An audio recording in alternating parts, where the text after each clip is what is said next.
Selamat malam Bapak Ibu semuanya. Ibu Alin udah di sini juga. Halo, Uh, selamat thank- malam. Halo, selamat malam. Ini kita akan start dalam waktu about 4 minutes. Bentar ya. Sure.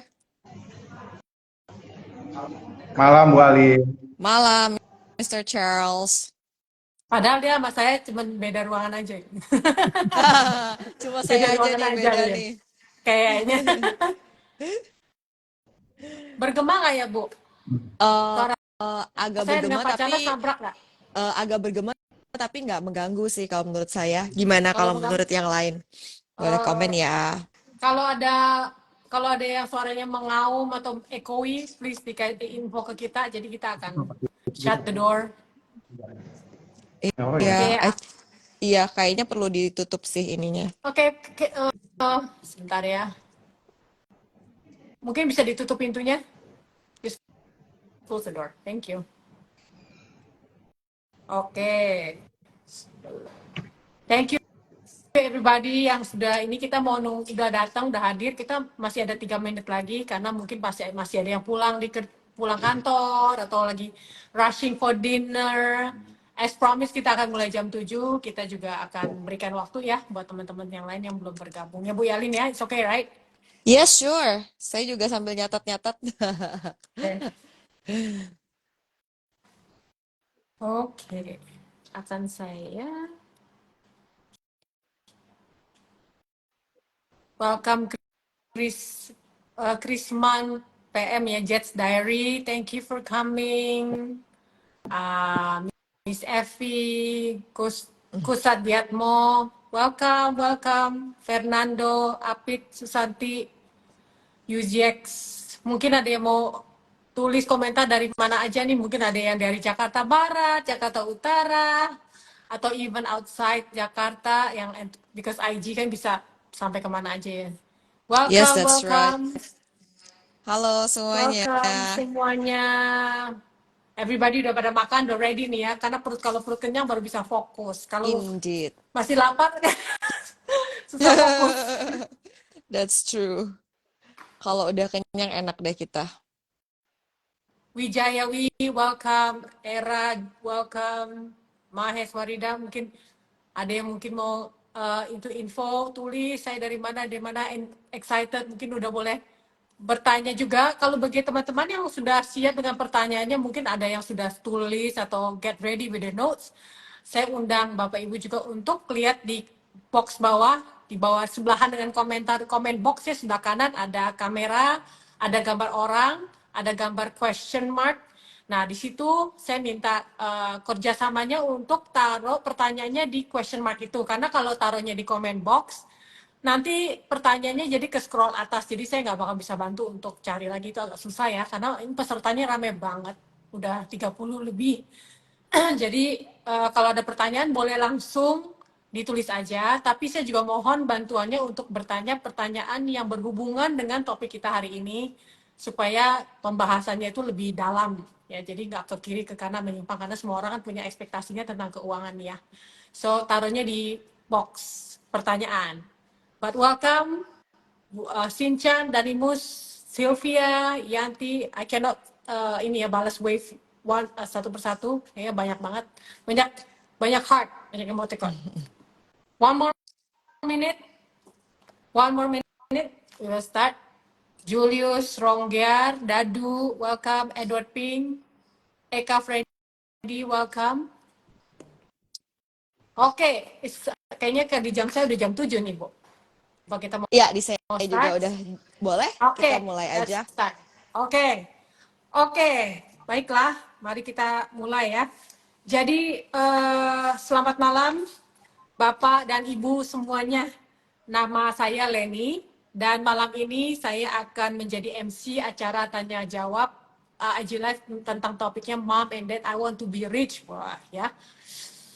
Tiba-tiba anak-anak satu hari bertanya seperti itu ya. Bagaimana tanggapan kita ya, responsnya? Teaching financial literacy in kids. Kalau bahasa Indonesia mungkin mengajarkan literasi keuangan kepada anak-anak. Kayaknya hard to say literacy bahasa Indonesia. Acara IG Live ini diselenggarakan oleh Live Community School. Jadi latar belakang saya ini adalah Live Community School.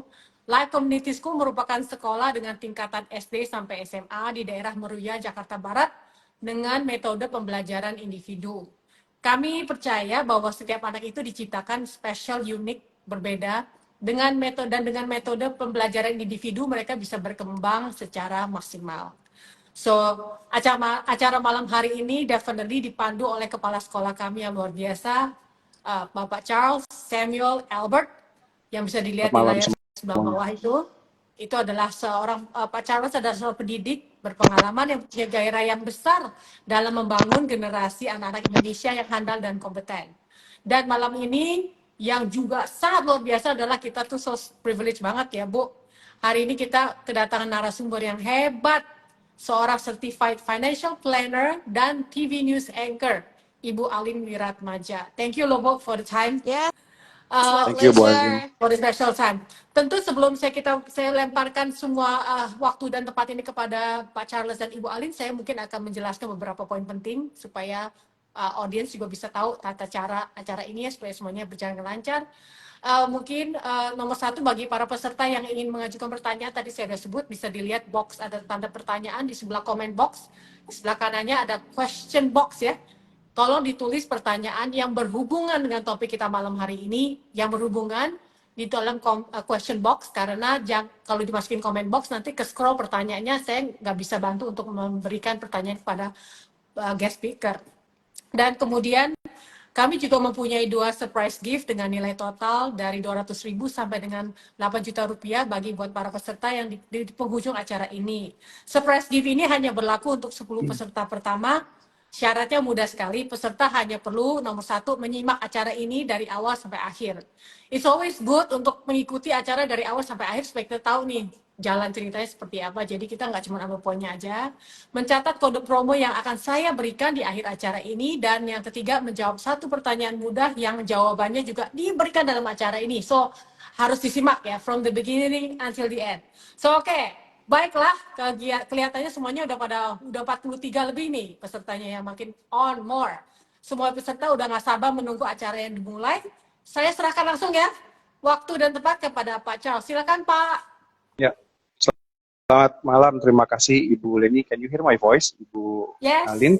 Yes. Ya, oke, baik Ibu. Loud and Jadi clear. terima kasih. Thank you, ma'am.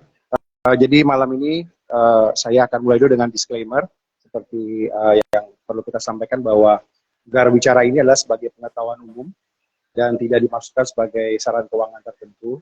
Jadi mohon hubungi konsultan keuangan terpercaya untuk kebutuhan pengetahuan dan tujuan keuangan Anda. Jadi memang ini bersifat sebagai apa? Baik, Bu Alin, saya mau langsung bertanya. Apa hubungan antara orang tua, anak, dan uang? Orang tua, anak, dan uang langsung Iya. ditembak gitu ya. Jadi Ini kan sesuai briefing dulu nih, ma'am. sesuai briefing, Yes, iya silakan, ma'am. betul-betul. Yes. Jadi hubungan antara uang tua, orang, dan orang tua, Orang tua, anak, dan uang. uang. Ini saya Yes, agak ma'am. nggak konsentrasi, di depan saya ada anak saya Oh. lagi Hai Evander, ngambil salam dari charger. kepala Hai sekolahnya. Evander, iya.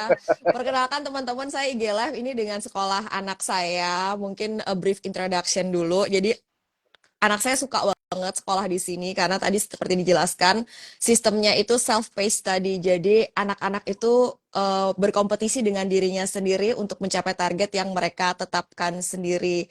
Jadi setiap anak tuh spesial tadi dibilang. Jadi di school embrace every kid dengan segala kelebihan mereka seperti itu. Jadi it's such an honor to be invited di talk show kali ini. Jadi apa hubungannya orang tua, anak, dan uang? Pastinya dengan uang kita jadi punya resources untuk memberikan apa yang terbaik untuk anak kita. Itu kan semua mimpi orang tua seperti itu. Kemudian yang perlu diingat, ini juga saya dapat dari buku yang saya baca, How to Make Your Kid a Money Genius Even If You're Not. Jadi ada kata-kata yang sangat bagus sekali di sini, makanya saya catat ya. Jadi yang paling penting saat kita ngomongin uang sama anak, kita itu harus create a bonding yang kuat sama anak.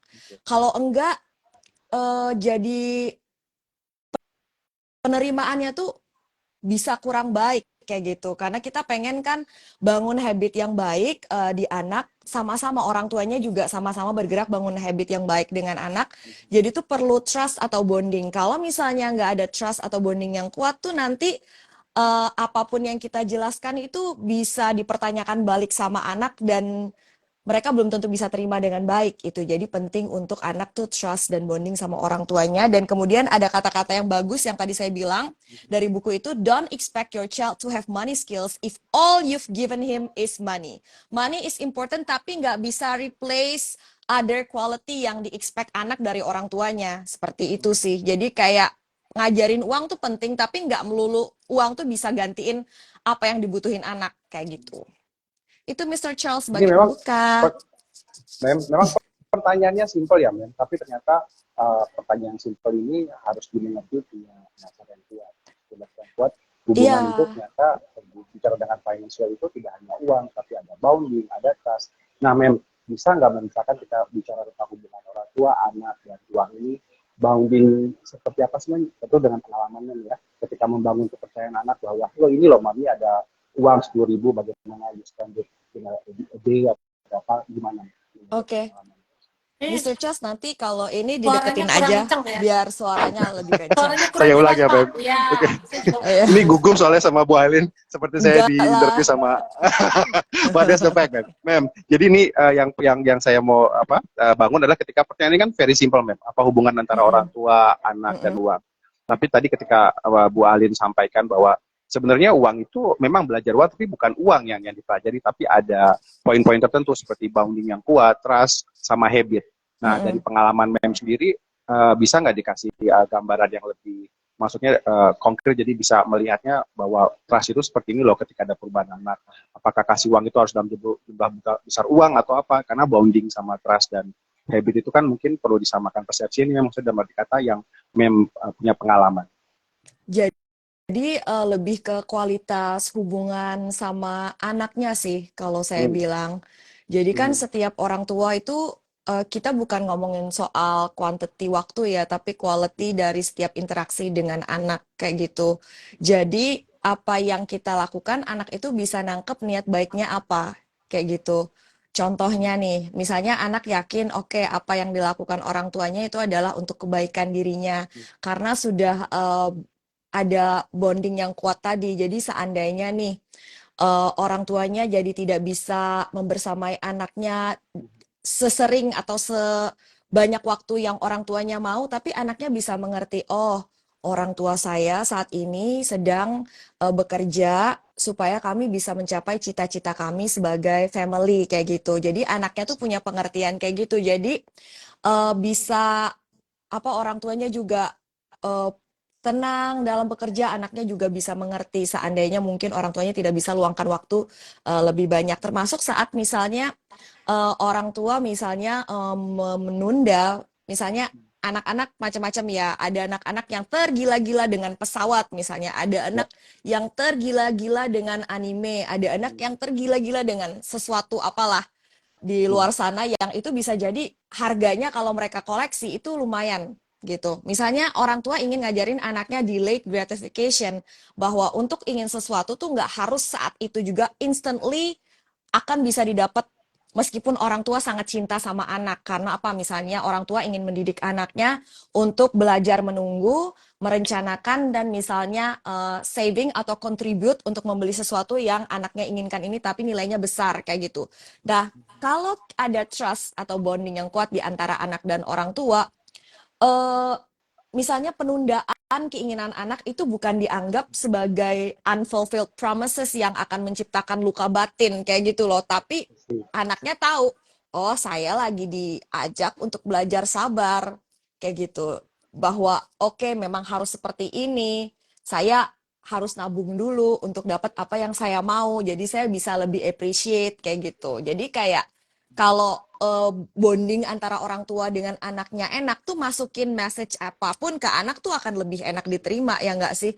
Kalau misalnya hubungannya sama anaknya tuh nggak kuat bondingnya, hal positif pun yang mau kita kasih tahu ke anak tuh bisa kontraproduktif. Jadi ada penolakan atau rejection dari anak gitu nggak sih? bagus banget nih Mem, kalau yang bicara langsung dengan Bagus. pengalaman ya Mem. Ya. Jadi Ini nah, ada yang tadi yang saya, saya Pak silakan Charles Bu. itu tapi menarik ada yang tadi Ibu Alin sebut itu mengenai delayed gratification. Kalau bahasa Indonesia Yes, apa ya yes Bu Mem. tadi? Pen- Grat, penundaan. penundaan keinginan kayaknya ya kalau di Ya. harfiah translationnya ya. It's menurut saya it's very interesting karena maksudnya kita ini ngomong tentang generally maksudnya some parents itu kan out of love ya mereka mau memberikan segalanya buat anak-anak karena mungkin dari generasinya orang tua tuh susah hidupnya gitu kan maksudnya berjuang apa gimana kan jadi mereka tuh merasa anak gue jangan sampai begitu lagi deh gitu maksudnya I don't want them to experience the same as I do gitu jadi mereka mau apa gue kasih dah gitu ya karena kan maksudnya benar-benar that is love gitu jadi sebenarnya kan kontradiksi nih Bu Iya. gratification sama konsep ini ya nanti anak-anak merasa tidak disayang gitu maksudnya jadi orang tua merasa guilty dong kalau diminta nggak dikasih. Iya.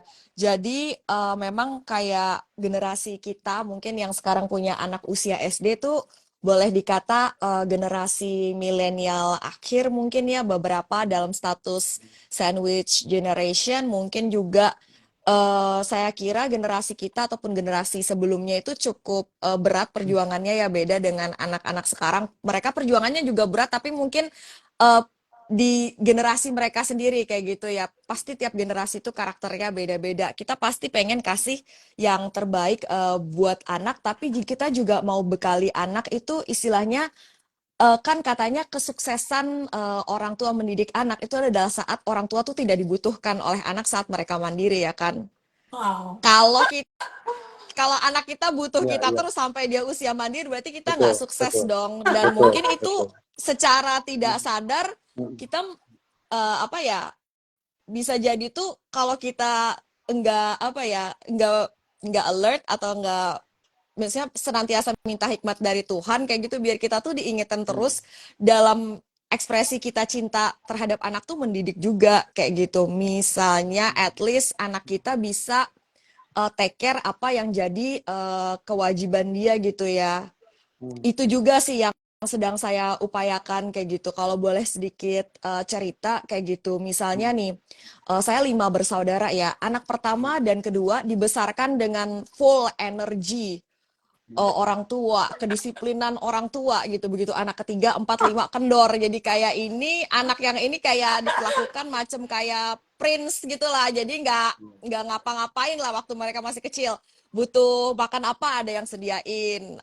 Air minum pun diambilin yang kayak gitu loh.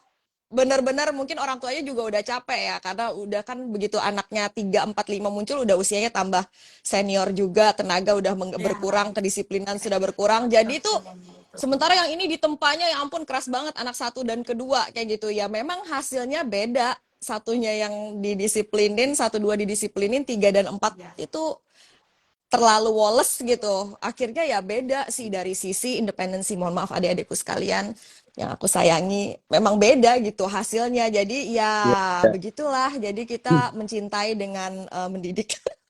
Ya Amin.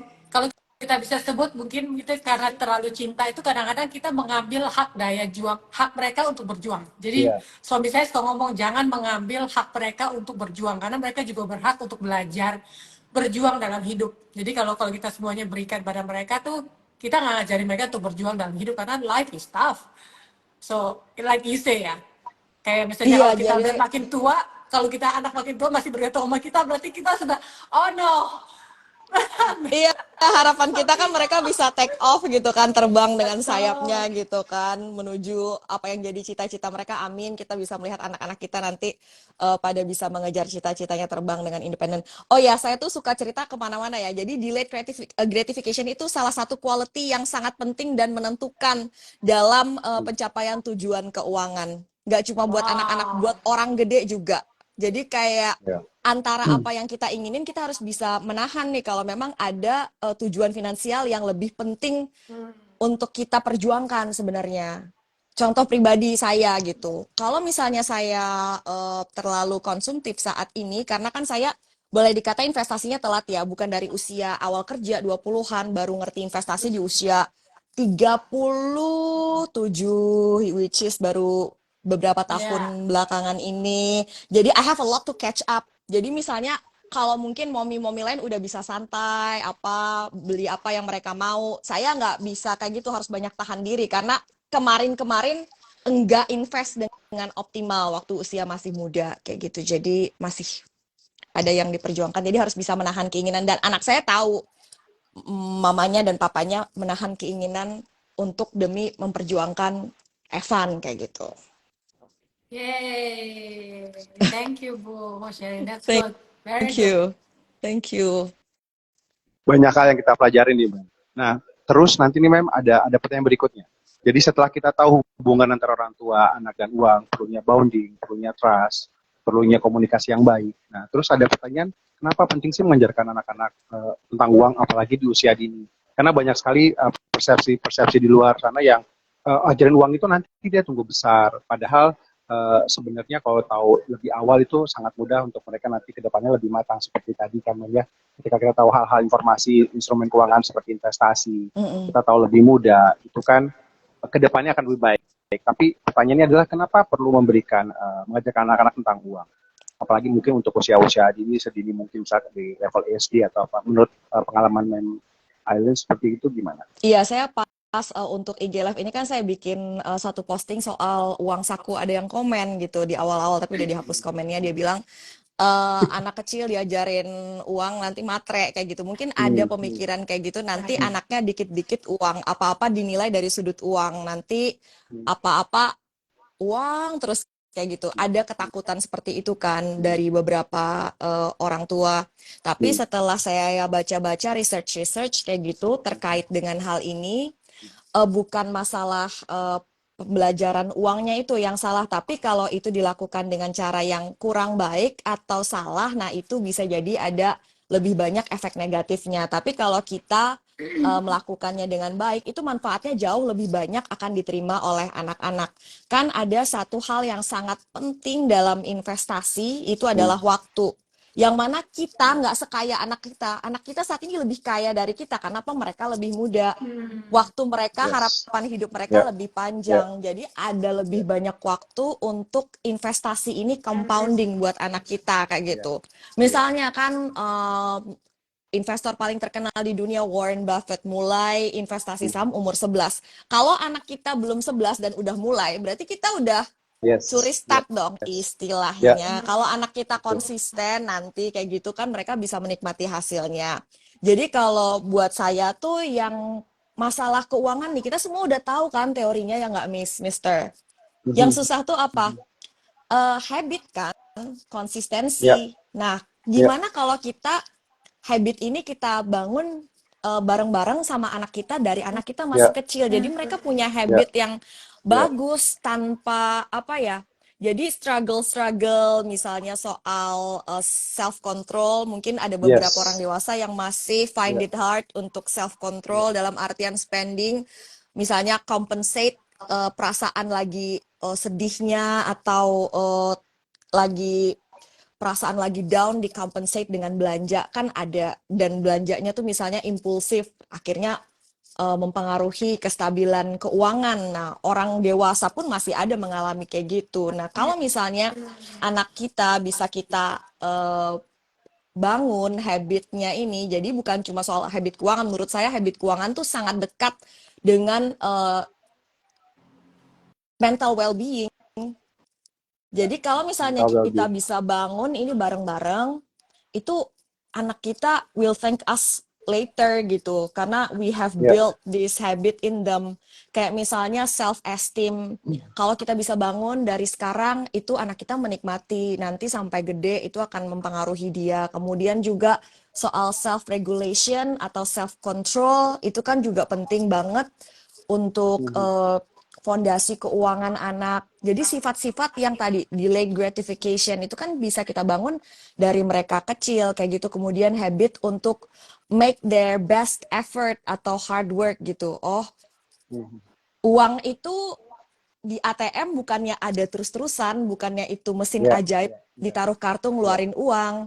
No, kita ajarin anak kita the process behind it. Oke, ajak anaknya. Oke, misalnya ada teacher, boleh ajak anaknya, oke, this is how your mommy and daddy earn money. Anak saya dari kecil saya selalu ajak saya pindah kerja, pasti anak saya pernah datang ke tempat kerja saya. I Oh, want him to understand this is the way I make money, dan benar-benar nanti dikasih experience ke ATM, buka buku tabungan. Ini loh kenapa ada uang di ATM, karena kita setor kayak gitu. Jadi ngajarin anak secara simple bahwa money is earned gitu, bukan datang bukan gitu muncul aja tapi dari kita yang mesin setor. ajaib. Iya, kan kalau anak lihat orang tuanya bayar pakai kartu atau pakai QRIS, mereka kira Iya ya. selalu ada, bisa mama Betul, papanya bayar betul, terus betul, kayak gitu. betul. Makanya di bukunya Beth Koblinger yang Make Your Kid a Money Genius itu disaranin kalau bisa kita ada juga yang transaksi pakai cash dan ngasih anak uang jajan tuh sebaiknya cash. Hmm. Karena mereka mau karena seperti orang dewasa, anak-anak juga perlu experience the pain of paying kayak gitu. Jadi mereka akan lebih wise nanti spendingnya. Berasa keluarin duit physically ya, Iya, secara ini ya, betul, barang ya. betul. Iya, sahabat saya ada yang orang tuanya bayar kuliah, uang kuliahnya pakai uang cash. Like papanya mau kasih tahu anaknya, this is the money that I pay for your college. Iya, Jadi anaknya memang benar kuliahnya jadinya cepet dan berprestasi kayak gitu. Jadi kayak dia Wow. really appreciate gitu. Kalau enggak kan orang anaknya kan nggak tahu berapa banyak tuh orang tuanya bayar biar anaknya bisa masuk kampus itu gitu. Wow.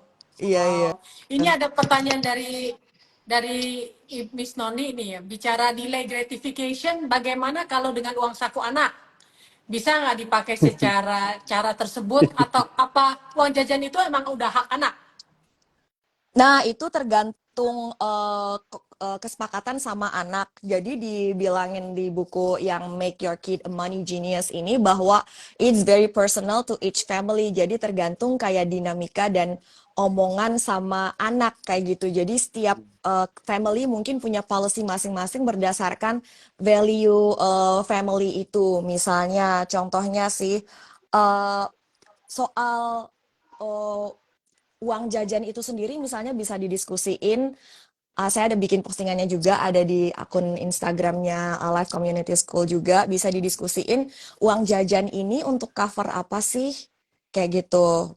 Misalnya apakah kalau anaknya main game kayak Roblox gitu, uh, dia pakai uang jajannya ini, kalau saya putusin biar anaknya bayar pakai uang jajannya, karena kalau saya bayarin terus saya ngerasa dia jadi kayak gak ada kurang ngerem lah. Kalau misalnya dia ada ngerasain the pain of paying tadi, agak iya. lebih terkontrol seperti itu. Jadi tergantung ini buat apa uang jajannya disepakati sama anak. Apakah misalnya jajan di Alfamart, Indomaret itu masih orang tuanya yang tanggung? Oh oke, masih orang tua yang tanggung, misalnya sampai nominal segini. Kalau udah lebih dari itu harus pakai uang jajannya. Itu misalnya. Jadi dari kesepakatan itu nanti misalnya uang persembahan di gereja mau pakai uang jajan ini atau dikasih separate dari orang tua. Jadi itu menentukan nanti nominalnya itu dulu. Kemudian jadi intinya dengan pemberian uang jajan ini kita mau ngasih tahu anak untuk mereka sama-sama belajar untuk tanggung jawab ya kan sudah pasti. Jadi mereka benar-benar experience hands on pegang uang, kemudian mereka mau apa mereka atur sendiri, belajar prioritas, belajar making decisions yang mana itu important menurut saya. Dan kalau misalnya ada mereka eyeing something, misalnya nih ada buku yang mereka pengen banget misalnya, tapi buku impor lumayan mahal nih, terserah orang tua kan, oh ini buku kalau kayak gini nggak apa-apa, mama langsung cover bayar. Oh atau misalnya ada boneka lucu, oh boneka lucu udah ada di rumah, kalau kamu mau yang ini berarti harus nabung ya, misalnya tergantung kesepakatan apa sampai full price anaknya bayar sendiri, atau misalnya oke, 50-50 ya, mama bayarin setengah, kamu setengah dari uang jajan, kayak gitu. Tergantung kesepakatan. Jadi intinya mau ngajarin anak itu delay gratification planning sebelum mereka wanting something and getting something. Kemudian juga ngajarin anak smart spending, ya kan?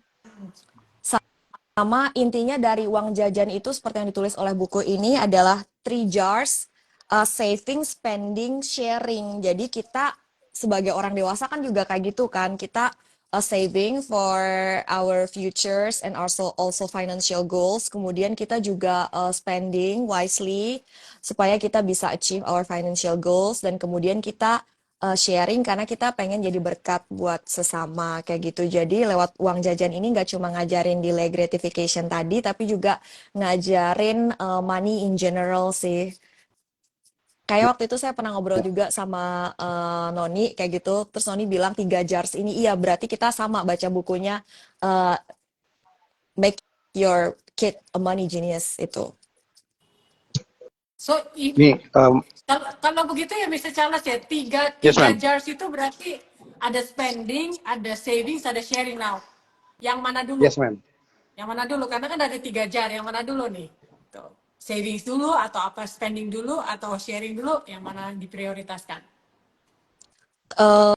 Kayaknya kemarin kita mau dari Saya Instagram belum live bocorkan ini. ke Bule nih, ma'am.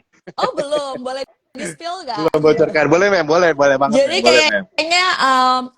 kayaknya we want to start implementing what we have learned so far, karena kan di Life Community School juga ada financial literacy. This is a very good initiative from school ya, karena kan kita sebagai orang tua kayak gitu yang ngerasain struggling, mungkin kayak saya dari awal usia 20-an sampai early 30 itu untuk keuangan gitu struggling kayak gitu dalam artian pengelolaan ya segala macam mindset lalalala. We wish waktu kecil dulu ada pelajaran financial literacy kayak gitu kan, Ya. kalau nggak di sekolah atau dari orang tua. Sayangnya kan enggak, mostly dari kita tuh enggak angkatan kayak kita gitu. Dan sekarang di sekolah Life Community School ada sebuah inisiatif seperti ini, ada financial literacy dengan buku yang bagus banget, dan juga ada aplikasinya yang diajarin ke anak-anak. Jadi anak-anak tuh ngerti basic konsep ekonomi kayak gitu kan. Nah, kita mau implement ini further kayak gitu. Kita mau nanti anak-anak, kalau nggak salah nih, dari saya terakhir storytelling di sekolah, kan waktu itu saya cerita, maaf nih loncat-loncat ceritanya, soal leadership kayak gitu. Kenapa Singapura tuh jadi negara yang maju banget? Itu karena national reserve-nya mereka, itu foreign exchange reserve mereka, dan gold reserve-nya mereka tuh gede. Jadi kita tuh bisa jadi bangsa yang kuat, dan secara individu bisa jadi individu yang kuat kalau kita punya saving yang gede. Jadi saya tanya anak-anak pada punya piggy bank nggak? Pada punya, Miss. Mereka masing-masing di rumah. Jadi mereka excitedly ceritain piggy bank mereka di rumah. Kayak gitu. Jadi saya pikir apa habit mereka di rumah ini kita bisa lanjutin sebenarnya di sekolah. Kayak gitu. Jadi misalnya di office mereka, office itu kayak, jadi kalau di Life Community School teman-teman, anak-anaknya tuh duduknya kayak cubicle orang kerja gitu. Nih, individual kayak gini nih. Jadi misalnya Evan punya satu meja sendiri, dia bisa susun seperti apa dia mau mejanya itu. Nah, nanti di situ bisa taruh celengan Evan. Ada celengan saving, ada celengan spending, ada celengan yang sharing. Sebenarnya di Life Community School udah lakukan soal sharing, misalnya suka kumpulin barang-barang bekas kemudian dijual dan hasilnya disumbangin ya kan, anak-anak terlibat secara langsung sudah. Tapi ini mungkin kita bisa dedikasiin lewat 3 jar ini, 3 toples tabungan ini nanti. Jadi kalau mungkin yang sharing bisa sama-sama taruh di depan kelas, nanti anak-anak silakan contribute berapa mereka mau, tapi yang misalnya jar yang untuk spending sama yang saving bisa taruh di office mereka masing-masing. Savingnya ya terserah untuk mereka goalnya apa, misalnya mereka tulis goalnya untuk apa di situ. Kemudian kalau yang untuk spending kan berarti mereka boleh nikmatin kan yang spending ini, ya terserah nanti misalnya mereka. Contohnya, kan kalau di sekolah juga ada PAT ya, PACES Achievement Treat ya, yang mana anak-anak achieve goal-nya boleh pergi main bareng-bareng ke tempat yang mereka vote, mereka setujuin.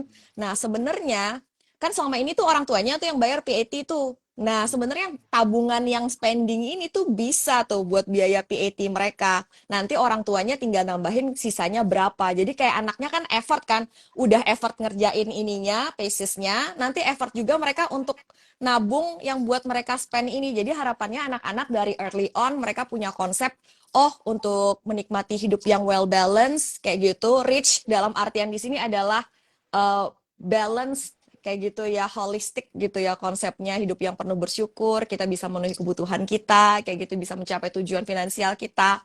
Nah, jadi anak-anak dari early on mereka tahu, oke, mereka harus saving, mereka juga Gak apa-apa loh menikmati hasil kerja keras kamu tuh gak apa-apa banget, it's okay. Soalnya ada kan orang-orang yang kayak udah gede, mereka udah they have worked so hard, udah save a lot, tapi mereka unable to enjoy their hard work. Iya, Ada. ada. Nah, Iya. ada.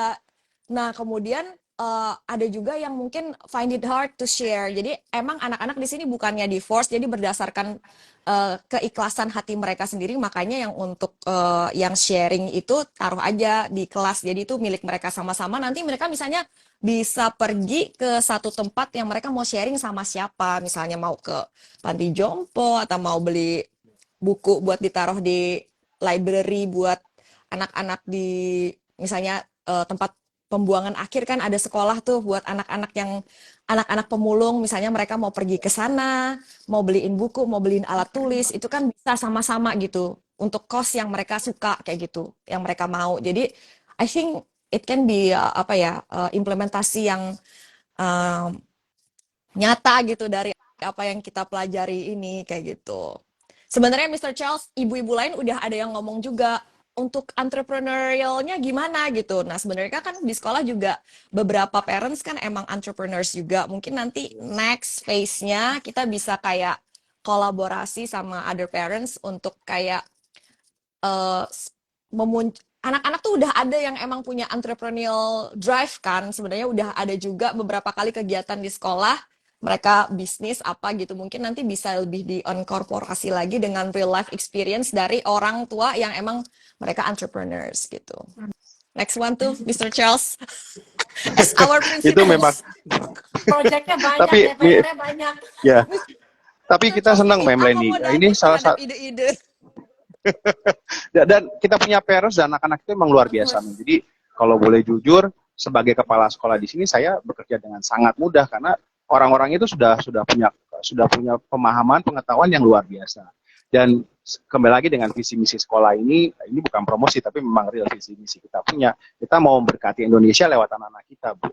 Dan saya senang orang tua murid sangat support banget, termasuk kita tahu lah, Mailin ini kan lumayan sibuk ya, bukan lumayan lagi, sangat sibuk. Tapi saya senang sekali ketika dia meluangkan waktu. Dia senanar juga beberapa orang tua juga membuktikan mereka mau bekerja sama. Jadi memang Memleni, saya juga sering berdiskusi dengan Ibu Catherine juga, banyak program-program yang memang membutuhkan kerjasama yang lebih erat. Di misi kita nomor 3 itu kan collaboration dengan parents itu is our mission, Mem. Jadi memang program ini tanpa diminta pasti kita langsung istilahnya maaf ya, menodong orang tua untuk mengerjakan bareng. Tapi wonderful, sangat memberikan semangat. Jadi ini banyak hal yang sebenarnya kita ngomongin uang ternyata nggak bentuk karakter juga kan ya, bahwa ketika bicara uang ternyata ada karakter situ. Jadi kalau ada orang bilang kenapa belajar uang, kasih anak matre, tidak salah, tapi mungkin ketika kita tahu lebih banyak hal seperti ini, ada pemahaman lain bahwa belajar uang itu ternyata juga belajar karakter.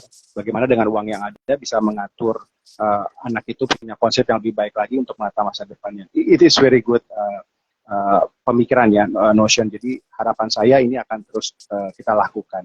Dan pertanyaan berikutnya nih, Bu Aileen. Menurut Bu Aileen, dari pengalaman Ibu tentunya ya, kembali lagi seperti disclaimer yang kami sampaikan ini sebagai pengetahuan, menurut Ibu, usia terbaik untuk memulai financial literacy kalau di sekolah kami itu dari kelas 1, Bu. Tapi memang pemahamannya di kelas 1 sampai kelas 12 itu agak beda. Tapi menurut Ibu sendiri, dari pemahaman Ibu, pengalaman Ibu, kira-kira yang lebih tepat itu dimulai dari usia berapa dan bagaimana kita tahu bahwa anak kita ini sudah siap? Karena balik lagi tadi mengingat harus ada trust dulu, harus ada bounding, jadi bukan mengajarkan langsung financial literacy, tapi ada hal-hal yang perlu diutamakan, komunikasi, bounding, trust, yang seringkali kita lupa langsung ke teorinya, but we don't have that, seperti diskusi saya dengan Mem kan, bahwa bicara seperti ini sebenarnya hal yang sangat baik kalau kita tepat melakukannya. Gimana menurut pandangan Mem? Iya, kalau yang saya baca-baca dari riset-riset itu sebenarnya setiap anak itu bisa punya start yang beda-beda ya. Jadi tergantung anaknya juga. Jadi kalau menurut salah seorang researcher gitu, kita bisa mulai proses pengenalan soal uang ini begitu anak tuh udah ngerti bahwa uang ini punya power untuk beli sesuatu. I see. You can get I something see. with this gitu dengan uang itu. Jadi begitu mereka udah tahu, nah itu kita bisa mulai sebenarnya dan itu nggak mesti kayak benar-benar apa ya diagendakan gitu, nggak mesti Mr. Charles. Jadi kayak dalam keseharian aja, misalnya nih, misalnya meskipun kita di kepala kita udah inget mau beli apa aja nih, pas kita ke Alfamart, Indomaret, kita ala-ala aja gitu. Bantuin dong, catetin dong, mama mau beli apa nih biar nggak lupa. Minyak goreng, deterjen gitu. Jadi kayak anaknya tuh involve gitu kan. Oh, saya kalau belanja ada catatannya, planning mau beli apa, yang kayak gitu. Jadi kayak itu kan secara nggak sengaja ya, kayak gitu Betul. misalnya. Atau kalau udah agak gede, misalnya tadi pas kita misalnya mau suka nggak anaknya mau minta misalnya di kasir nih, saya aja mah mau scan QRIS kayak gitu, atau dia yang mau bayar kayak gitu kan. Kalau misalnya anaknya udah agak gede dan ngerti, kasih aja nggak apa-apa kalau menurut saya. Jadi Hmm. dia ada experience kayak gitu. Kemudian misalnya untuk ngajarin anak tadi, misalnya profesi orang beda-beda, misalnya, oh lihat, maminya ini tuh dokter loh, jadi dia Hmm. ketemu pasien, dia dengerin pasiennya, dia obatin pasiennya. Nah, dia tuh make money. Beda lagi ya kalau sama mama. Kalau mama misalnya cari berita atau bacain berita kayak gitu. Jadi dijelaskan kayak gitu proses yang tadi saya bilang. Kemudian juga anak juga bisa belajar misalnya nih, merhatiin nggak mungkin habit anak-anaknya mommy and daddy ada yang kalau belanja apa-apa merhatiin expired date-nya, merhatiin berapa harganya, kayak gitu. Itu kan bagian dari pembelajaran Ya, financial juga, Iya. bahwa mereka tuh ya, udah alert sama harga, udah aware sama harga, udah aware sama expiry date. Dan mostly anak-anak tuh belajar bukan dari apa yang kita katakan, tapi dari apa yang apa yang mereka lihat. Benar, Gitu. benar sekali. Berarti ini berhubungan dengan satu pertanyaan orang tua, usia mandiri seorang anak itu di usia berapa ya, Miss? Jadi Jadi itu ada satu sebenarnya pertanyaan. as early as 5 bisa sih sebenarnya. hmm. Kayak jadi tergantung cara kita komunikasiin dan jelasin ke anaknya sebenarnya. Kalau saya misalnya sekarang Evan 9 ya. Pas pandemi 2020 berarti Evan umur 6. As early as 6 udah ngerti konsep investasi, udah ngerti literally mencet beli saham udah bisa sebenarnya. Jadi eh gak apa kok start early kayak gitu dengan tahapan masing-masing ya. Jadi di buku ini Hmm. buat bagus banget. Jadi misalnya ngenalin konsep hard work kayak gitu untuk anak usia preschool kayak gimana, untuk anak usia SD gimana, untuk anak usia Ya, SMP ya. gimana, untuk anak SMA gimana, untuk anak kuliah kayak gimana. Jadi kalau misalnya mommy and daddy ada waktu untuk baca buku ini, it's very good. Jadi sebenarnya setiap konsep kayak delayed gratification tuh bisa diterjemahin sesuai umur anak kayak gitu. Itu sih. Bisa Ibu tunjukin bukunya, mungkin ada covernya? Ini. Ah, kebalik ya tulisannya. Iya, karena lagi mirror kan. Mirror ya. Jadi ya, jadi ini tuh kayak bener-bener ada apa ya? Guidance-nya gitu, spending rules untuk anak preschool, untuk anak ini kayak gitu. Jadi bisa kita apa ya, terapin sesuai dengan ini anak. Atau misalnya anak diberikan pada pilihan itu juga money lesson loh. Misalnya nih contohnya, dia mau play date tapi dia juga mau nonton, mau main ke playground tapi juga mau berenang dalam satu hari yang sama. Nah, kita suruh Hmm. pilih mana yang lebih prioritas. Itu juga money lesson making decisions. Karena Mhm. kan sebenarnya pertimbangannya kan over budget sama energi orang tuanya ya kan. Tapi kita kayak Ya. oke, pilih dulu ya. Nanti yang satunya lagi kita akan schedule-nya kapan lagi kayak gitu. Itu juga money lesson sih. So, is it safe to say kalau kita bilang kemandirian anak itu tuh berbeda-beda? Nggak berarti umur 6 tahun sama umur 6 tahun itu bisa pemahaman sama, karena juga balik kepada anaknya dan juga latar belakang keluarga kali ya. Exposure-nya Ya. seperti apa ya. Mungkin ya, Iya, balik ke keluarga juga kali ya, iya. Bu ya. Ya, cuma yang harus kita hati-hati adalah pada saat kita ngajarin money lesson, mungkin ada money trauma yang kita bawa tanpa sadar orang tua. Ya. Jadi sebenarnya yang kita mau ajarin ke mereka adalah habitnya kan. Ya. Habit, Ya. Ya.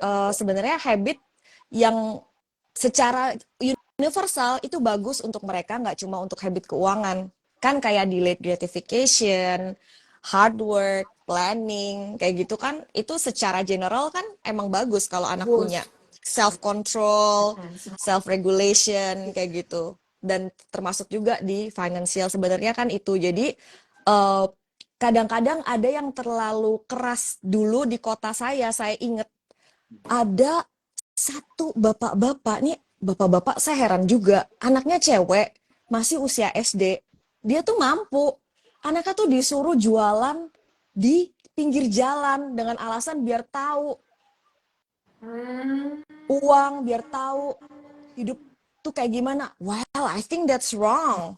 That's wrong. Nggak, Wow. nggak kayak gitu juga. Itu Benar kan juga ya. berarti Benar menularkan juga ya. money trauma orang tuanya ke anak, kekhawatiran orang tuanya. Itu yang kita mesti senantiasa penuh hikmat dan Bijaksana. alert sih. Ya, Bijaksana bijaksana. betul. Iya, penuh hikmat itu. Mohon hikmat tuntunan Tuhan gitu biar kita tuh wise gitu loh. Jangan sampai Yang menularkan. ekstrim, ya. Karena kita maunya menularkan apa ya? Eh, positivity, God's providence, God's protection, God's sustenance, kayak Yes. gitu. Iya. Benar, benar, benar. That's true. Jadi memang program seperti ini itu penting buat orang tua ya. Maksudnya dalam arti kata seperti ini untuk menyamakan pemahaman biar biar kita bicara tentang uang itu bukan dari segi negatifnya tapi dari segi positifnya tanpa adanya maksudnya lebih objektif, tidak ada hal-hal yang seperti tadi money trauma yang sebenarnya mungkin konsepnya bagi orang tua bagus tapi kan balik lagi ada hal-hal yang perlu dipikirkan ketika anak itu disuruh jualan di jalan, ada safety yang nggak dipikirkan, apa segala macam itu kan yang sering kali miss. Jadi mungkin dengan adanya program seperti ini tuh juga bisa berdiskusi, bisa menyamakan persepsi bahwa memang anak itu penting dan saya senang sekali di Live Community School ini financial literacy itu menjadi suatu hal yang tidak hanya diajarkan tapi juga dipraktekkan seperti program-program yang kita buat itu anak-anak harus sudah mulai nabung ataupun sudah mulai berjualan tapi memang konsepnya harus lebih diperam lagi dengan melalui tadi itu yang kalau Ibu Aileen bilang itu three piggy banks ya Bu ya. Iya, 3PG Banks, Ya, betul. Nah, itu tuh memang yang rencananya nanti kita mau sosialisasikan. Tentu saya lebih dalam lagi berbicara dengan head akademik Ibu Catherine dan teman-teman guru bahwa memang anak-anak itu perlu. Kalau saya lihat sekarang mereka lebih suka langsung melihat dulu baru belajar tentang teorinya. Karena kalau kasih teori kadang-kadang pemahaman mereka bisa lain. Tapi ketika ini loh ada 3 bentuk keuangan yang tadi sampaikan dan di situ kita tahu ketika kita saving itu kegunaan untuk apa, spending untuk apa, sharing itu untuk apa.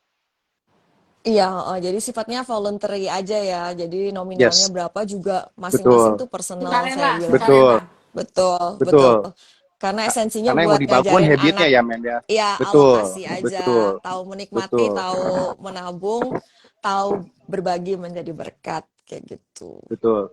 Dan yang saya suka satu term dari Ibu Aileen itu bilang jangan sampai impulsif. Itu saya juga kadang-kadang masih impulsif Bu kalau lihat makanan enak, apalagi itu mengandung yang non halal. Itu Kalau saya langsung. makanan enak nggak terlalu berbahaya, Mr. Oh nggak Charles. boleh Yang ya. Ini bahaya orang tua sayang sama saya nih. impulsif, impulsif lihat kalau cowok-cowok jam tangan, Oh impulsif iya. gitu. Oh, saya Itu masih tahu diri ya, costly. Mem ya. Saya masih tahu diri ya. Impulsif lihat mobil, Oh iya. impulsif. Ya, ya. Belum Kalau yang berani tuh, makanan masih Mem. Saya aman belum lah. berani.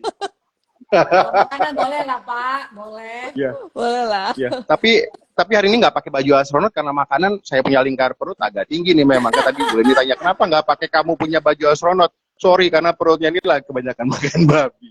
So what I mean, tapi thank you Mem karena ini menenangkan saya Bu Leni berarti saya harus diet tapi tidak mengganggu tentang financial literacy kecuali saya punya kesukaan itu sudah ke arah mobil ya. Oh, Saya masih delayed masih gratification-nya ya. misalnya Oh nih, yes, berarti you're right Mr. Mem. Charles You're right. sebelum makan makanan kesukaannya itu harus jalan dulu setengah jam walking, right? Misalnya 30 menit dulu keliling-keliling komplek. Oke, then you can have your favorite dish.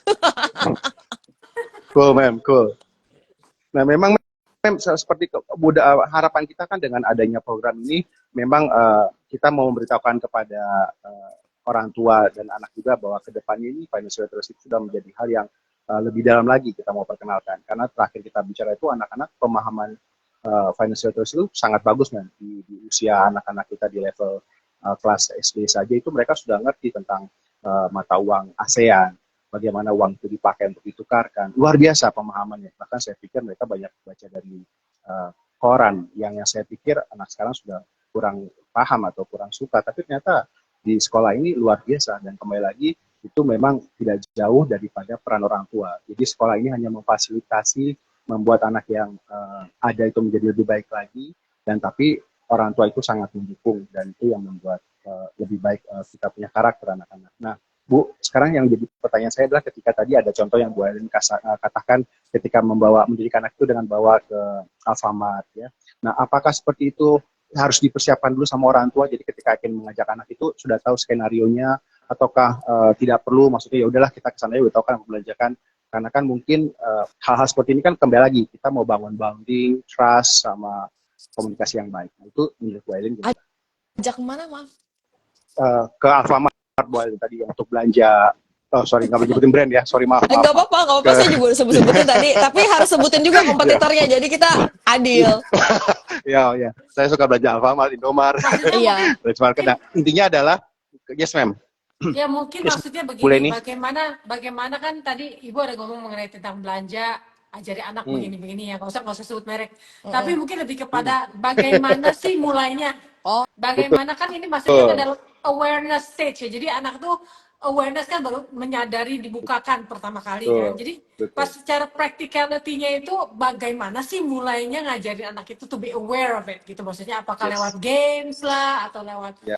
ke bank atau bagaimana gitu. oh, sebenarnya langsung real life experience aja sih kalau kayak ke apa minimarket kayak gitu kan sebenarnya misalnya nih kita kan pasti udah tahu nih pola konsumsi anak kita tuh kalau pergi ke minimarket ini sukanya ngambil apa sih belanja apa sih misalnya oh ternyata yang tadi saya bilang misalnya kalau di cover semuanya sama orang tuanya kok kayaknya over banget belanjanya gitu tapi kalau misalnya kita udah di depan udah janjian duluan oke nanti kalau sampai di sini belinya cuma 2 aja ya gitu 2 item kayak gitu misalnya jadi anaknya udah tahu oke udah janji 2 item kemudian misalnya kita misalnya ada lihat tanda oh ini lagi diskon ya cuma di point out aja diskon ini berarti apa ya ajak aja anaknya ngobrol kayak gitu oh kalau gitu mending beli yang ini yang kamu biasa beli atau yang ini kan sama-sama susu tapi yang ini lagi diskon misalnya kan ngajarin anaknya mikir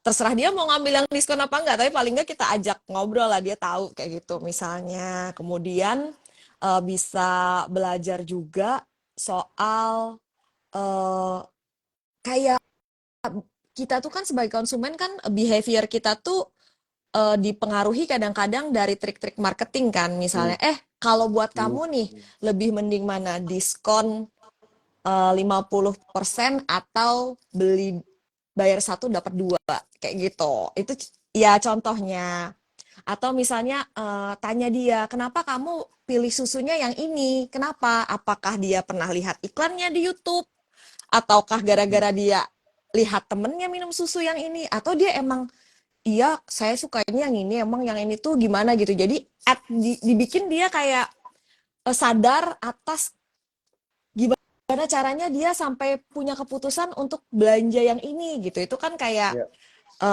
money lesson juga jadi dari satu tempat aja udah banyak money lesson misalnya kemudian saat kita di cashier kayak gitu mbaknya kan nawarin ini bisa beli ini harga ini menurut kamu kita ada yang perlu kita beli nggak nih dari yang ini ini beli Oreo-nya diskon nih kamu mau ini Oreo-nya nggak enggak bener nih nggak usah enggak lagi nggak kepengen ya udah kayak belajar menghormati keputusan anak juga kayak gitu misalnya dan juga dia paham oh ini tuh memang trik bisnis jadi kayak kita mau check out ditawarin lagi barang-barang yang lebih murah kita bisa spend lebih dari yang kita rencanain sebelumnya kemudian dari cara bayar juga kan bisa aja kita mending bayar pakai apa nih kris atau pakai cash aja ya kayak gitu misalnya atau misalnya oh oke kamu nih over nih belanjanya nih yang ini berarti bayar sendiri ya ya udah biarin dia belajar bayar pakai uang jajannya dia misalnya nih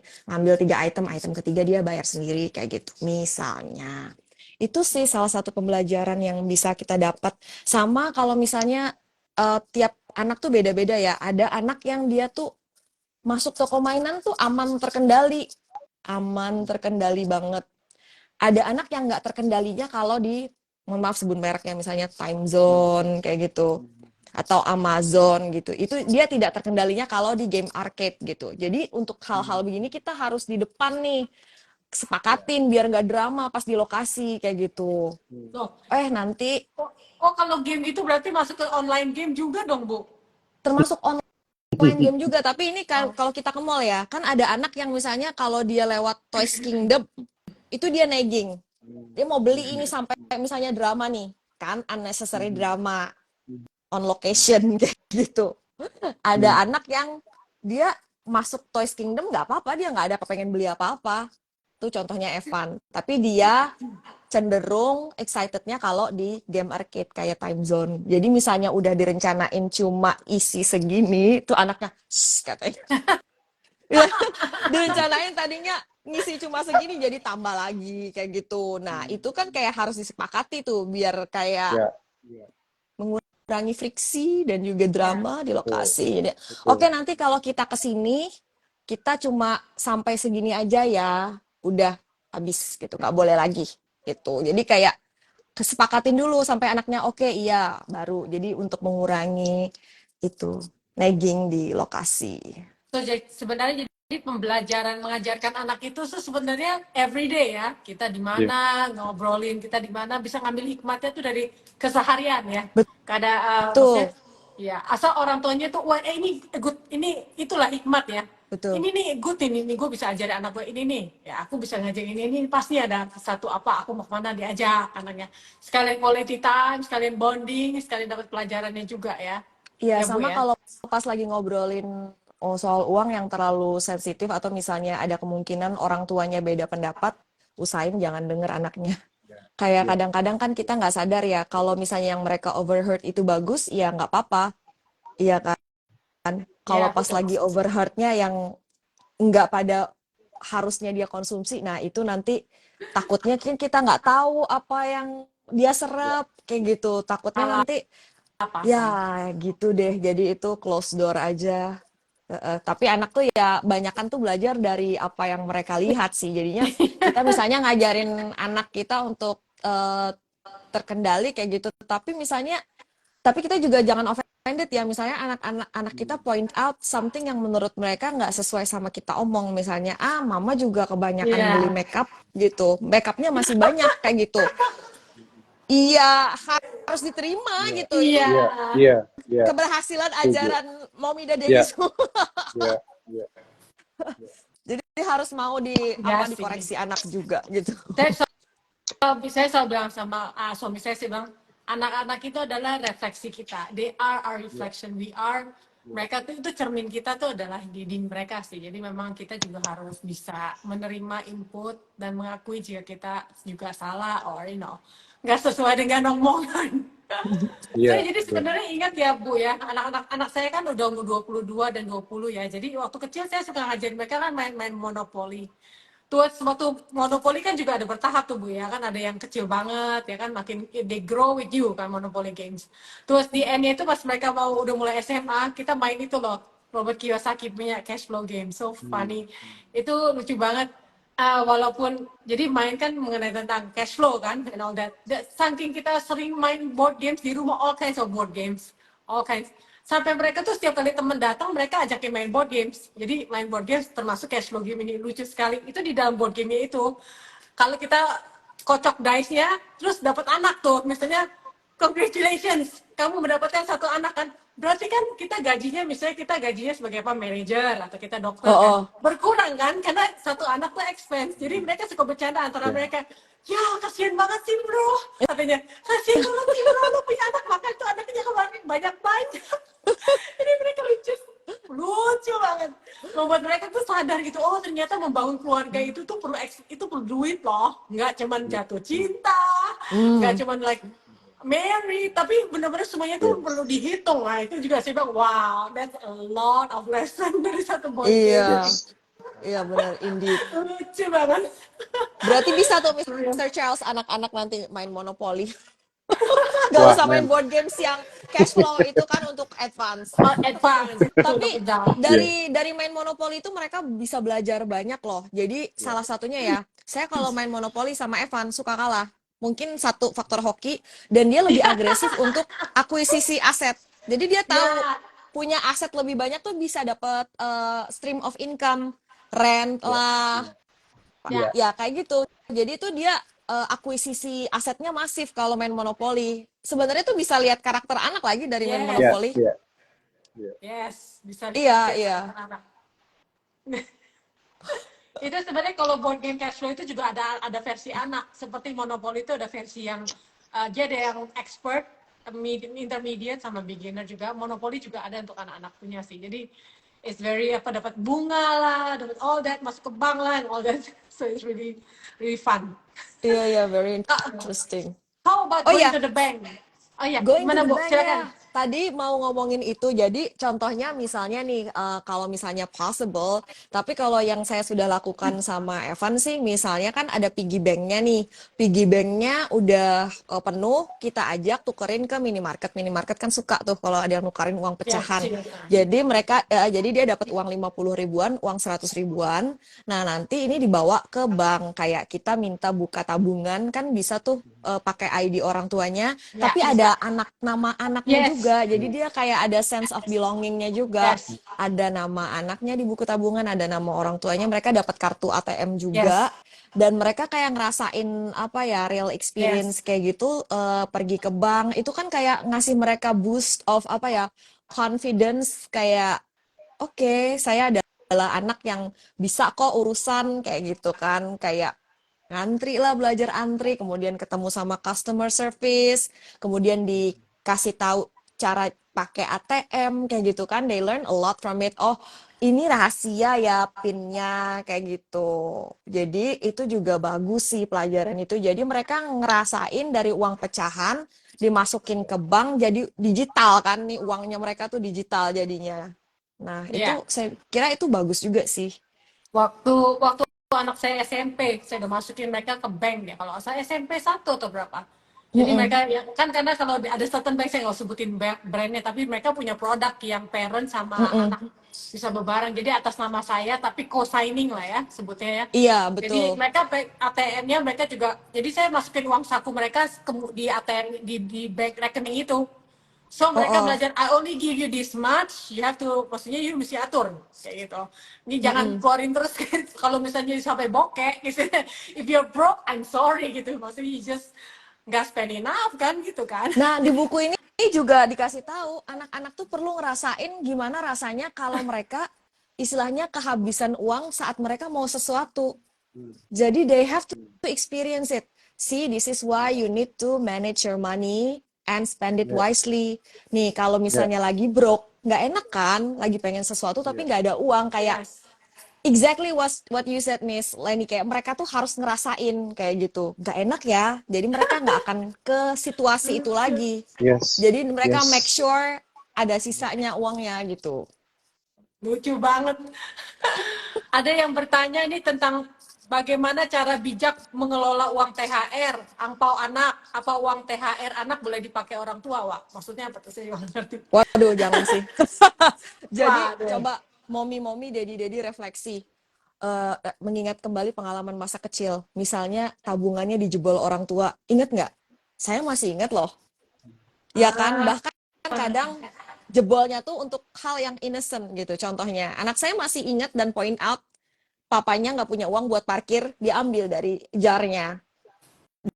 oh Dari iya. jar saving anak. Dia inget, iya papa waktu itu ambil uang Evan buat parkir kayak gitu. Bahkan sesimpel kita ambil untuk uang Ya, parkir, mungkin kita balikin lagi ya, tapi dia tetap aja inget gitu. Tapi sebaiknya sih kalau misalnya sempat kepakai kayak gitu untuk uang kecil atau apa yang kayak gitu, dibalikin aja biar anaknya eh ada apa ya, ada insentifnya dalam artian kan mereka bangun habit nih saving. Insentifnya adalah mereka dalam waktu tertentu akan punya uang untuk ini kayak gitu. Nah, kalau itu resultnya kita take out dari apa yang mereka lakukan, mereka masih mau nggak? Mungkin akan demotivasi kayak gitu kan. Nah, kita nggak mau itu terjadi. Itu sesimpel piggy bank ya. Kalau angpau anak itu policy tiap family pasti beda-beda, pasti beda-beda. Monggo didiskusikan sama anaknya kayak gimana. Tapi kalau saya sama anak saya tuh transparan gitu. Misalnya tuh a point dia dikasih berapa. Kadang-kadang ada yang sangat generous kasih dia dalam jumlah yang besar sekali untuk anak kecil. Dan buat mamanya juga besar itu. Jadi I show it to him, ini dikasih Evan angpau dikasih segini. Kemudian mama beliin ini ya. Beliin emasnya ajak dia. Ada kan di Instagram saya ajak anak saya beli emas. Jadi dia tahu, oke, ini uangnya dibeliin ini, disimpan, dan dia bisa lihat barangnya. Jadi kayak nggak harus semuanya disimpan, tergantung kebijakan orang tua. Misalnya mau di spending lagi jadi 3 tadi, oke, di save, spend, share kayak gitu. Oke, ini angpaunya kemarin dapat segini, beberapa yang mau dibagi ke orang lain buat jadi berkat gitu. Oh, berapa yang kamu mau beli apa enggak? Oh, mau beli PS atau apa kayak gitu kan, mau pakai uang ini, oke boleh gitu misalnya, masih ada sisanya nih, kita tabung ya, kayak gitu. Jadi kayak bahwa ya, jadi tergantung kesepakatan sama anak lah gitu. Kalau saya berkaca dari pengalaman saya kecil, saya pengen melakukan hal yang berbeda untuk anak saya, makanya saya apa jatah anak ya udah buat anak kayak gitu. Mungkin bagi para pemirsa dan audiens ada yang nggak ngerti angpau apa ya kan? Kayaknya Mungkin udah bagi paham kayaknya. kalau kalau kita Imlek itu kan suka dikasih amplop merah gitu kan. Kalau Idul Fitri juga suka ada amplop ya hijau, ada amplop juga. Mereka juga saling memberi kan, pada Kadang-kadang juga sedekah kan dan sebagainya. di beberapa family itu kan kerabatnya emang misalnya wealthy itu bisa gede banget angpaunya memang. Jadi mungkin jumlah yang terlalu overwhelming buat seorang anak bisa kelola dengan baik. Jadi orang tua di sini bisa bantu untuk mengarahkan ya atau jadi wali lah. Tapi kalau saya pribadi sih memang anaknya lebih baik dilibatkan kayak gitu, bahwa kita tuh percaya sama anak kita dan bahwa anak kita tuh juga percaya kita tuh amanah gitu ya mengelola uang angpaunya gitu. Kalau memang Ya, misalnya iya. sebagian mau buat sama-sama misalnya nggak untuk kamu sendiri, misalnya mau dinikmatin buat family ya tanya aja. Kamu mau nggak ini kita nikmatin sama-sama sekeluarga, misalnya buat pergi ke sini boleh nggak gitu ya, atas kesepakatan sama anaknya juga misalnya. Izin ya lah. Izin, iya. Ini ada yang tanya mengenai tentang bicara investasi anak.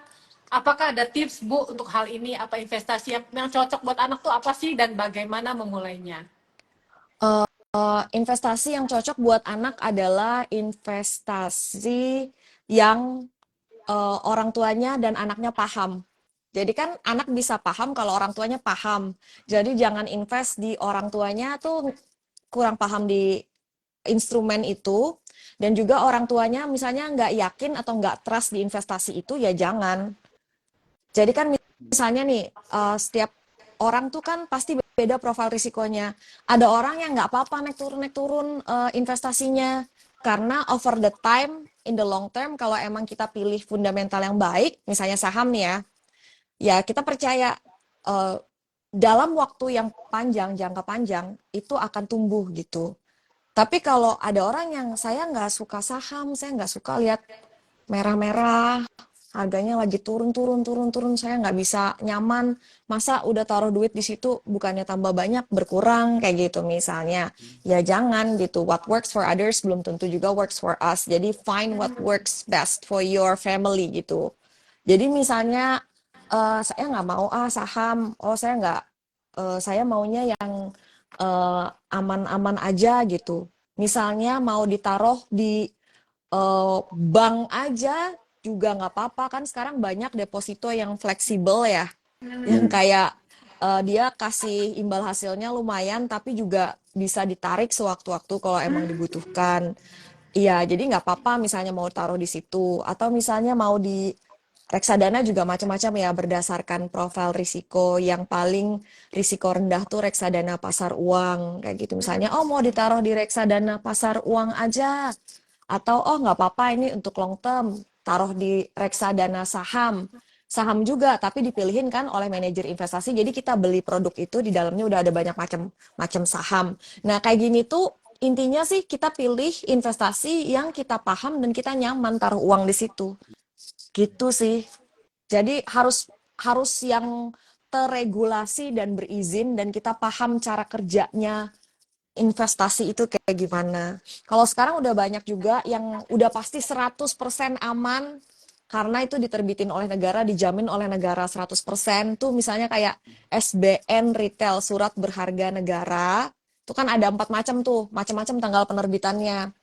Ada yang obligasi retail Indonesia ORI, ada yang saving bond retail, ada yang sukuk tabungan, ada yang sukuk retail.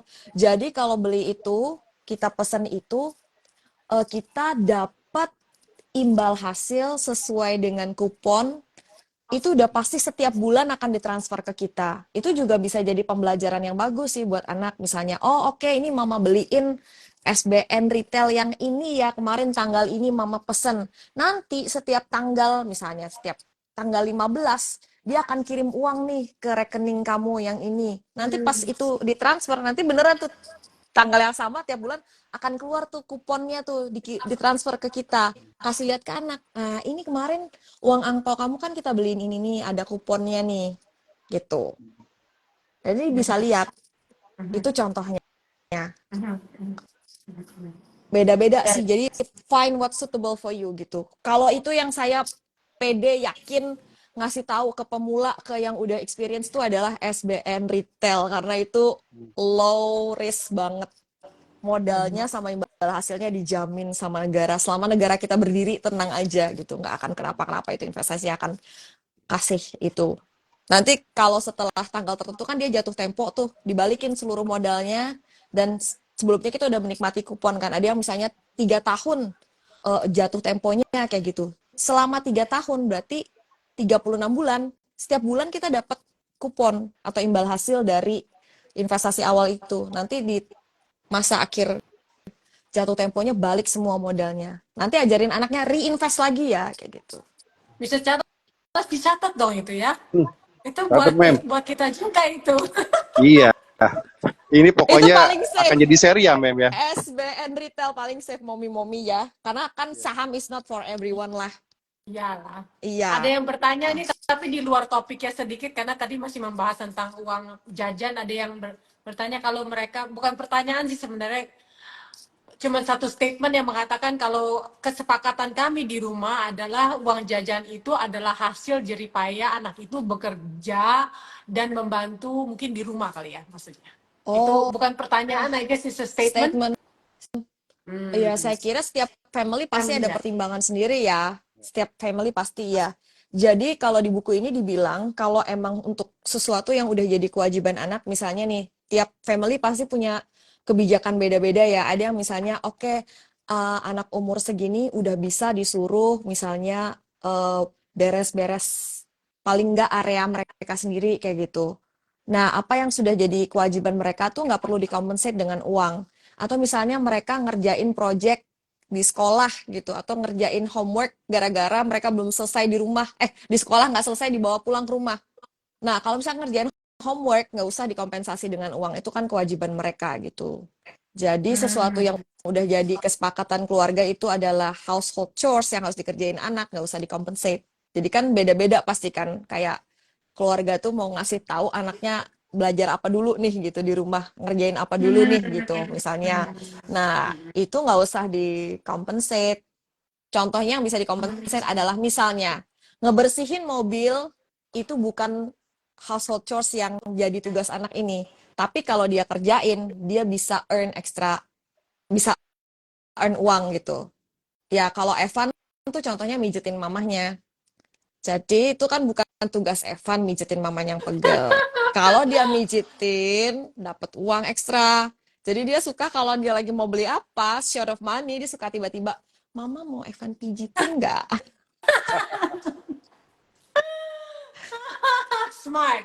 Iya, jadi tergantung policy setiap family ya. Jadi intinya kalau sesuatu yang tanggung jawab dia rutin, udah jangan di-compensate.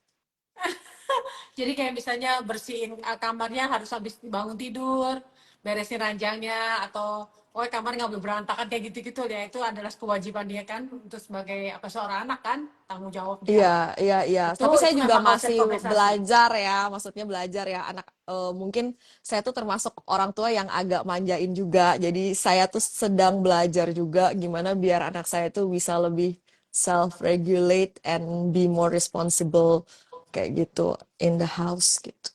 You believe me, kalau misalnya saya selalu bilang, kalau believe me, kalau anak-anak kita udah besar itu saya udah melihat everything that we do itu is worth it. Bahwa semuanya segala satu itu kalau kita yang penting kita melakukan, kita put effort dan kita konsisten itu pasti ada hasilnya. Daripada tidak sama sekali. Itu pasti ada hasilnya karena the fact is kalau anak-anak saya umur 22, 20 tuh nggak perlu dikasih tahu. Nggak perlu dikasih tahu bangun tidur, nggak pernah saya bangun sendiri. Sekarang sekolahnya jauh, everything is so well, they can take care of themselves ya, karena itu buahnya itu udah kita udah tanam ya, nanam terus dari kecil. Kita nggak kelihatan nih masih ngomel aja kan. Jadi kita nanti ngomongan gue masuk nggak sih di paling gitu kan, masuk ada telinganya. Yes it does, yes it does, and it's all worth it sih, really worth it. Jadi jangan putus asa Oke, orang tua, semangat. semangat. Ini kayaknya Iya. waktunya saya udah dikasih. Iya Ibu Alin, sorry, ada kata-kata mungkin terakhir ya dari Ibu Alin. Oh, kata-kata terakhir Ya mungkin apa ya pesan tadi? soalnya saya udah dikasih timer sama Miss Mary nih. Oke, tadi itu aja sih bahwa sebenarnya kita itu ngajarin anak uang itu sebenarnya yang utamanya itu ngajarin habit-habit yang baik yang akan bermanfaat dalam hidup mereka itu aja, dan mereka tuh belajar lebih banyak dari apa yang mereka lihat bukan apa yang mereka dengar. Jadi yep, do what we preach. Walk the talk. Walk the talk. Ya, Iya, sama-sama lah berproses gitu. Orang ya tua semuanya belum tentu berproses. 100% bener gitu. Jadi kita terbuka juga untuk input dari anak, dengerin anak kayak gitu. Jadi build strong bonding. Jadi apapun yang kita coba belajar sama-sama itu bisa diterima dengan baik sama anak kayak gitu. A lot of times kita pikir kita mengajarkan anak, tapi a lot of times yang menurut saya anak banyak mengajarkan kita juga sih. We Betul banget. change, kita berubah banget sih, right? Iya, orang tua sekarang tuh beda banget sih polanya ya, kayak lebih terbuka dan nggak apa-apa untuk nunjukin Ya, vulnerability-nya. Kalau dulu kan kayaknya orang tua tuh kayaknya yang gengsi. selalu sempurna, nggak pernah salah gitu. Pokoknya anak yang salah gitu. Tapi sekarang udah beda zamannya Udah dan beda anak-anak sih. tuh kritikal banget. Anak-anak sekarang meskipun kecil, kalau kita menyuruh mereka melakukan sesuatu tidak bisa menjelaskan, siap-siap dipertanyakan banyak hal. Terima kasih ya Live Community School, soalnya anak-anaknya critical. Critical and they really love the school. Jadi ini adalah sekolah di mana anak kalau dijemput cepat marah sama orang tuanya karena mereka mau lebih lama stay di sekolah, dan saya senangnya anak-anak di situ adalah mereka proud sama pencapaian teman-temannya. Jadi misalnya anak saya suka cerita, oh si ini udah selesai mama tesisnya, jadi dia udah secure PAT mama gitu. Proudly tell me the achievement of his friends. Iya, ini tuh sekolah yang bagus banget buat mental well-being ya, teman-teman. Nggak ada bullying. Jadi, it's good for your kids. Iya, Evan The ya parents komplain are kalau ke lovely sekolah too. ya. Gak ke Ya, sekolah kan komplain deh ya, Evan. iyalah, bener. Miss School. The school So, that they love. terima kasih ya Bu Alin dan Pak Charles untuk begitu banyak informasi yang penting yang sudah dibagikan pada kita semua nih. Nggak terasa sudah jam 8:14. Tapi audiensnya masih tetap strong, masih tetap watching ya. I guess kalau misalnya jika ada pertanyaan yang mungkin belum terjawab atau ada masukan input, kita juga welcome untuk langsung ke Instagram kita, ada email addressnya kita, dan juga di IG Story itu ada, saya udah posting Google Form untuk feedback ya, supaya ada masukan mungkin ada topik-topik yang pengen dibahas lagi untuk IG Live Story yang berikutnya, atau kalau masukan mungkin kontennya kurang dalam atau bagaimana, we are so open because kita pengen IG Live ini tuh nggak cuma 1 kali dan 2 kali, tapi kalau bisa banyak membahas dan banyak jadi berkat dan jadi berguna buat banyak orang. We are open and welcome for input ya, Pak Charles ya. So jangan lupa juga untuk untuk like and share acara ini dan juga bisa share ke teman-teman yang mungkin hari ini nggak bisa bergabung kan, mungkin ada kerja atau meeting. Nanti kita akan repost video ini di repost video ini di Instagram kita sehingga bisa di-share ke teman-teman yang membutuhkan tapi tidak bisa sempat hadir pada malam hari ini. So, di IG story tolong masukin juga Google Form-nya. Dan untuk terakhir, untuk 2 surprise gift yang kami janjikan di awal acara tadi, surprise gift pertama, Live Community School sedang membuka pendaftaran siswa baru. Untuk tahun ajaran 2024-25 dari sekolah kami menghadiahkan diskon sebesar 25%, 25% untuk enrollment fee bagi orang tua yang mendaftarkan anak-anaknya di sekolah kami sekarang. Program diskon hanya berlaku dalam waktu yang terbatas. Yang kedua adalah free registration fee sebesar 200.000 untuk 10 peserta pertama yang mendaftarkan anaknya di antara tanggal 16 sampai 22 November 2023. Saya ulang, tanggal 16 sampai 22 November 2023. Syarat untuk mendapatkan free registration fee ini yaitu dengan menjawab pertanyaan sebagai berikut. Nah, ini yang menyimak yang bisa menjawab ya. Syaratnya, sebutkan salah satu alasan kenapa orang tua penting sekali bagi orang tua mengajarkan konsep uang kepada anak-anak. Saya ulang lagi, sebutkan alasannya kenapa orang tua dianjurkan untuk mengajarkan konsep keuangan ini kepada anak-anak secara dini mungkin ya. Kirimkan jawabannya dan juga kode promo IGFIN01. Saya tulis di dalam IG sudah ada IGFIN01. IGFIN01. Berikut dengan nama anak Anda dan WhatsApp kepada admin kita di 08777 611 4148. Ada nomornya semuanya ada di dalam Instagram kami. Sekarang juga, maka Ibu bisa mendapatkan 200.000 ini dan diskon 25% ini untuk hanya 10 peserta pendaftar pertama. So, itu aja dari kita. Buruan langsung hubungi WhatsApp kami sekarang juga. Thank you for watching and thank you Bu Alin, Pak Charles. Hari Kamis, weekday nih ya, belum sampai weekend udah menyiapkan waktu buat kita semua. We hope this is not the first and the last, karena menurut saya financial literacy itu adalah satu topik yang bisa dibahas meluas, lebih dalam lagi. We hope to see Bu Alin lagi mungkin in the next IG Live, membahas similar tapi lebih deeper about this. Kita menunggu audience punya feedback juga. So thank you for your time. Have a good night. My Thank you everybody for your pleasure. participation. Thank you for the Good opportunity. night. Mohon maaf kalau ada salah-salah dan Yeah. kurang. Oh, God no. bless. Good night. Thank you. Bye, everybody. Bye.